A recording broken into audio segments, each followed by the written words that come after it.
Je déférerai aux convocations de la justice. Un président abandonné en pleine gloire. Une première dame qui claque la porte de l'Élysée sans un mot. 15 ans plus tard, son nom réapparaît dans l'ombre des affaires judiciaires les plus explosives de la Ve République. Pourquoi, en 2025, les décisions de justice visant Nicolas Sarkozy réveillent-elles encore les fantômes de Cécilia Attia? Quel lien secret persiste entre leur divorce express de 2007 et les condamnations récentes?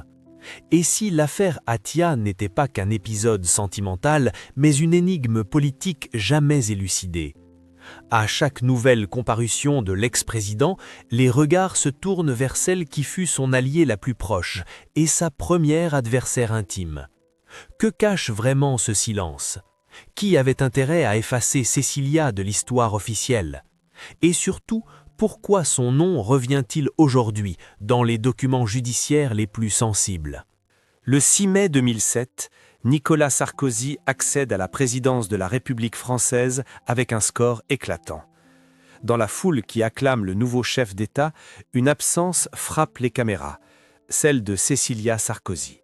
Depuis des semaines, la rumeur court qu'elle vit à part, qu'elle n'apparaît plus aux côtés de son mari, ni à Neuilly, ni à l'Élysée.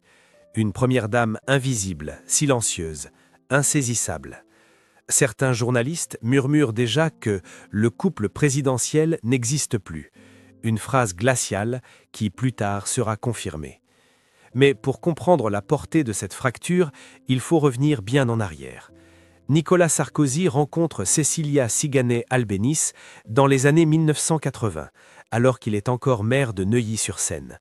Elle est déjà mariée à Jacques Martin, célèbre animateur télé, et leur union médiatique fascine la France. Pourtant, c'est avec Sarkozy qu'elle écrit une histoire de passion, de politique et de pouvoir. Ensemble, ils gravissent les échelons de la vie publique.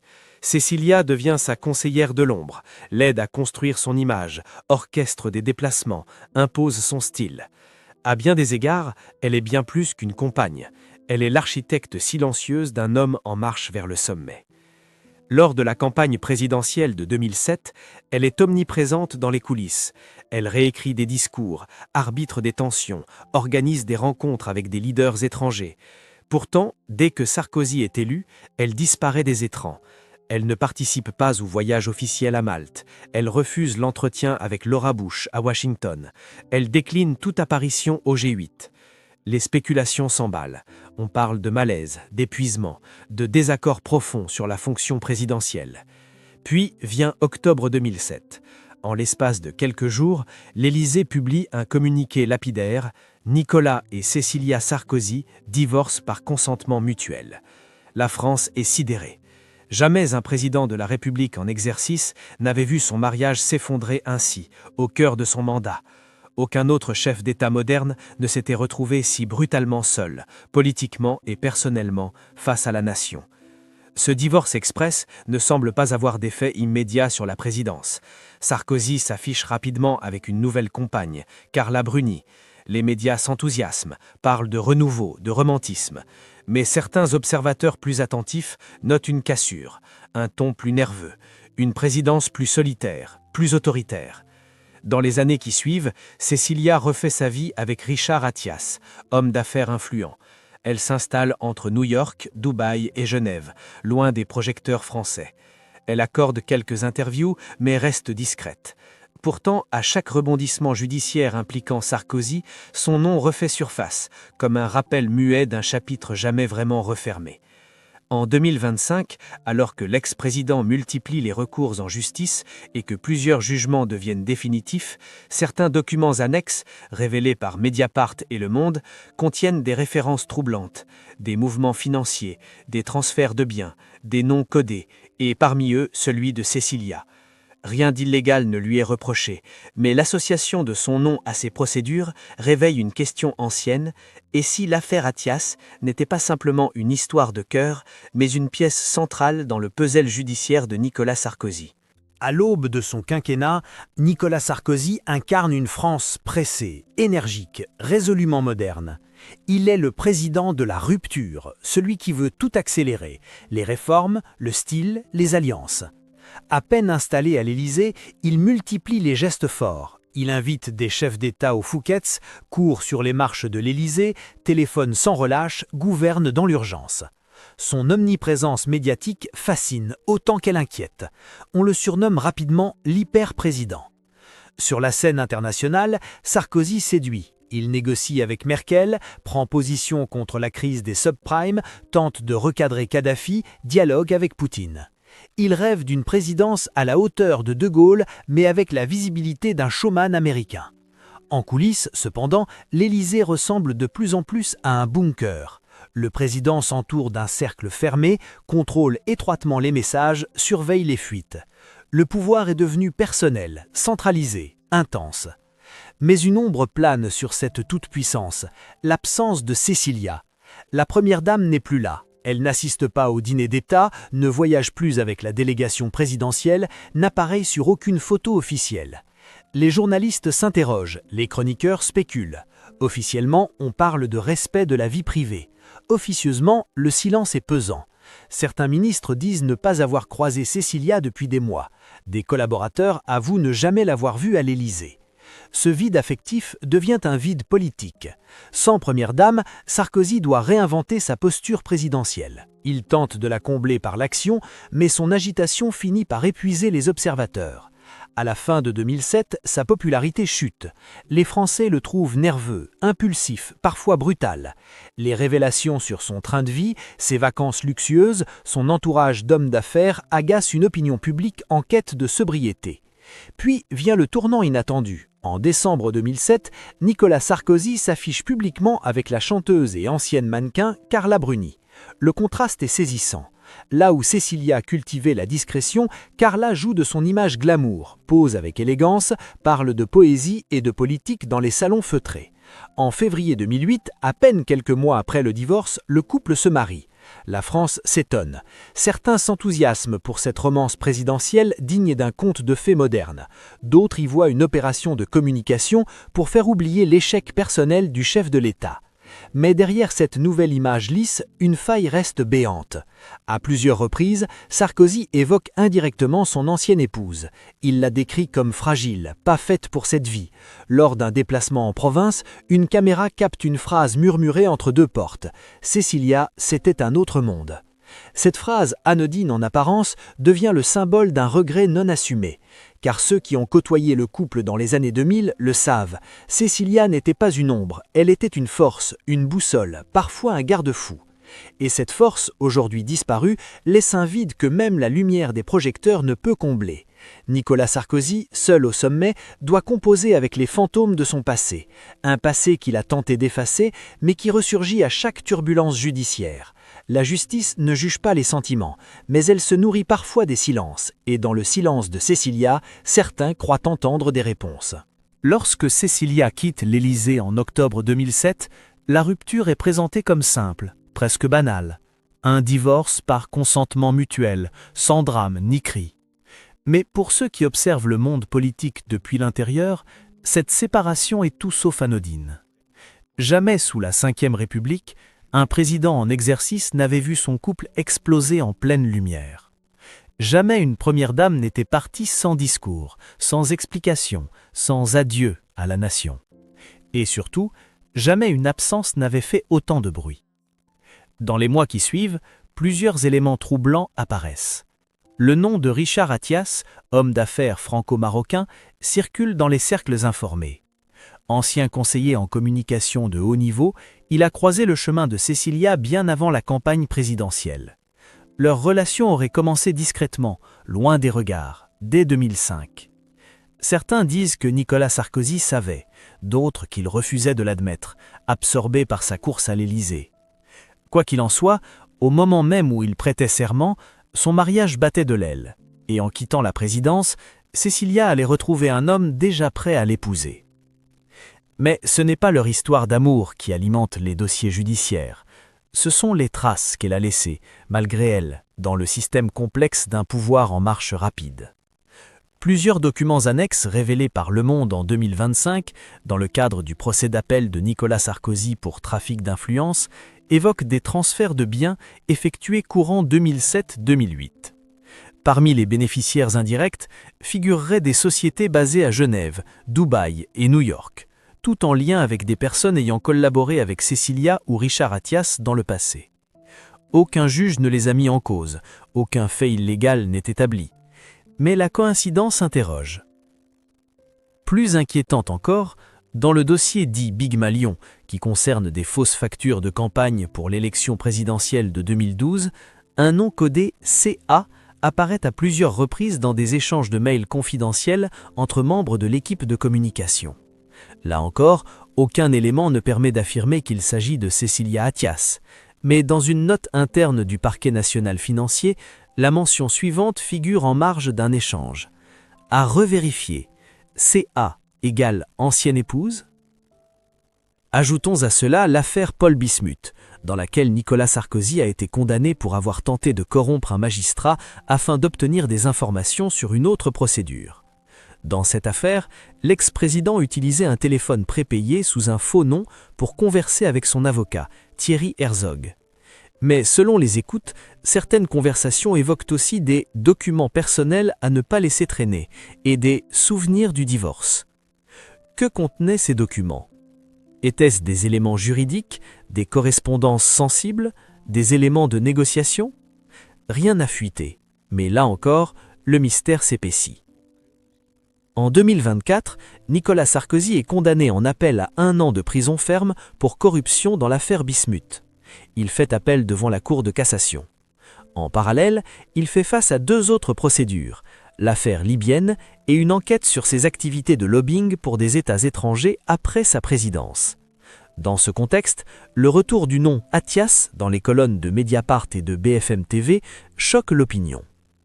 Plusieurs anciens conseillers de l'Élysée de l'époque 2007-2008 sont convoqués. L'un d'eux, sous couvert d'anonymat, lâche une phrase lourde de sous-entendus. Le plus grand secret de Sarkozy, ce n'est pas l'affaire Big Malion, c'est l'affaire Attias. Qu'entendait-il par là? Certains pensent que Cécilia détient encore des informations sensibles sur la structuration du pouvoir à l'Élysée au début du quinquennat. D'autres évoquent des conflits d'intérêts passés sous silence. Il n'existe aucune preuve formelle, mais les spéculations deviennent virales. Un ancien journaliste politique du journal du dimanche affirme avoir vu une ébauche d'accord financier entre les 2 époux jamais publiée. Une chroniqueuse de Paris Match relance le débat. Pourquoi ce divorce si rapide, si bien orchestré, si silencieux? Qui avait intérêt à ce que tout disparaisse en quelques jours?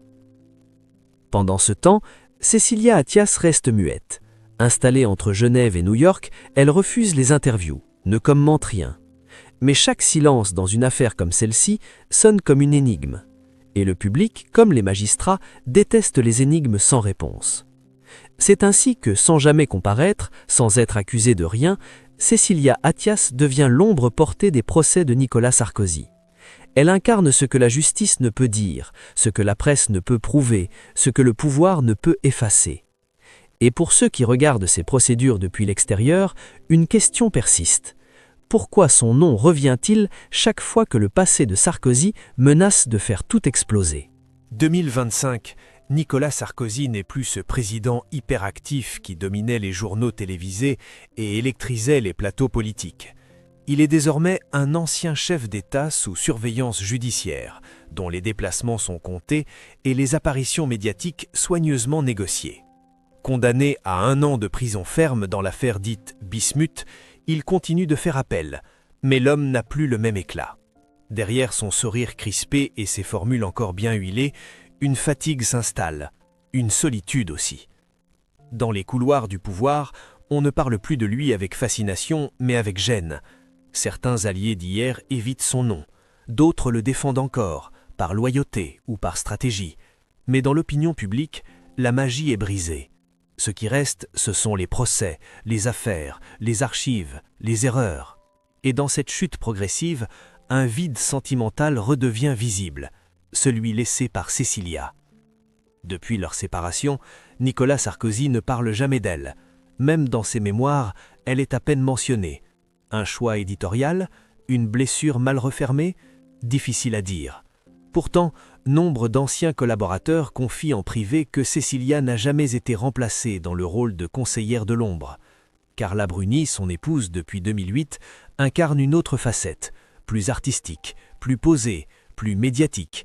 Mais elle ne participe pas au jeu de pouvoir. Elle n'intervient pas dans les rouages politiques. Elle observe, avec distance, parfois avec ironie. Ce que faisait Cécilia, au contraire, c'était guider, trancher, cadrer. Elle comprenait les enjeux, les hommes, les risques. Et c'est peut-être cette absence stratégique qui, au fil des années, a aggravé la désorientation d'un homme habitué à tout contrôler. Dans ses rapports avec la justice, Sarkozy semble parfois dépassé. Il se contredit, s'énerve, s'en mêle. En 2023, lors d'une audition filmée à huis clos, il lance à un magistrat « Je n'ai jamais eu besoin de mentir, moi », une phrase qui sonne faux tant elle est clamée fort. L'enregistrement fuite dans la presse. L'ancien président apparaît fébrile, presque amer. Autre signe d'effritement, son isolement politique. La droite républicaine, son ancien bastion, ne le consulte plus. Les nouveaux visages évitent d'être associés à son nom. Même dans les cercles économiques, où il avait su tisser des liens puissants, son influence décline. Des PDG qui le soutenaient activement en 2007 refusent désormais de commenter sa situation.